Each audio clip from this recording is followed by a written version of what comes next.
আমি এখন flight lieutenant মরহুম মোহাম্মদ তৌকির ইসলাম বিডি 10182 জিডিপি এর সংক্ষিপ্ত জীবন বৃত্তান্ত বর্ণনা করছি।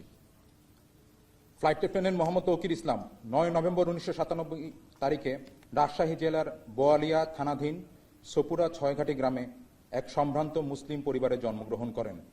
তার পিতার নাম মোহাম্মদ তহুরুল ইসলাম এবং মাতার নাম মোসাম্মদ সালেহা খাতুন। এই মেধাবী কর্মকর্তা 2014 সালে পাবনা ক্যাডেট কলেজ হতে এসএসসি ও 2016 সালে একই কলেজ থেকে এইচএসসি পরীক্ষায় সফলতার সাথে উত্তীর্ণ হন। তিনি 2020 সালে Bangladesh university of professionals BUP থেকে বিএসসি অ্যারোনটিক্স ডিগ্রি অর্জন করেন।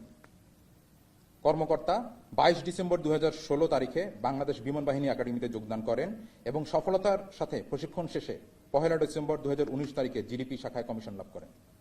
তিনি চাকরিকালীন সময়ে বিমান বাহিনীর বিভিন্ন ফ্লাইং স্কোয়াড্রন যেমন 15 স্কোয়াড্রনে পাইলট, 35 স্কোয়াড্রন পাইলট এবং অ্যাডজুটেন্ট হিসেবে দায়িত্ব পালন করেছেন। চাকরিকালীন সময়ে কর্মকর্তা দেশে বিদেশে পেশাগত বিভিন্ন কোর্সে অংশগ্রহণ করে সফলতার সাথে তা সম্পন্ন করেন।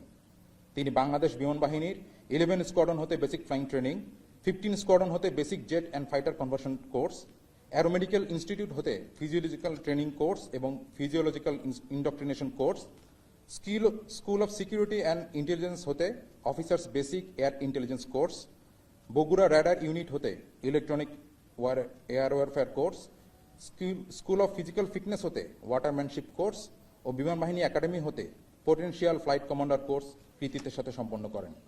এছাড়াও তিনি অতি সম্প্রতি ভারত হতে operational in training aerospace medicine fighter course সফলতার সাথে সম্পন্ন করেন। কর্মকর্তা 21 জুলাই 2025 আনুমানিক 1313 ঘটিকায় নিয়মিত প্রশিক্ষণ উড্ডয়নকালে এক মর্মান্তিক বিমান দুর্ঘটনায় পতিত হন। পরবর্তীতে সম্মিলিত সামরিক হাসপাতাল ঢাকায় চিকিৎসাধীন অবস্থায় মৃত্যুবরণ করেন। ইন্না লিল্লাহি ওয়া ইন্না ইলাইহি রাজিউন।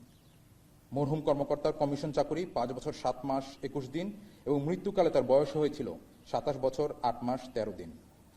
মৃত্যুকালে তিনি মা বাবা, স্ত্রী এবং অসংখ্য গুণগ্রাহী রেখে গেছেন। বিমান বাহিনীতে তিনি অত্যন্ত সততা, নিষ্ঠা ও দক্ষতার সাথে তার অর্পিত দায়িত্ব ও কর্তব্য পালন করেছেন।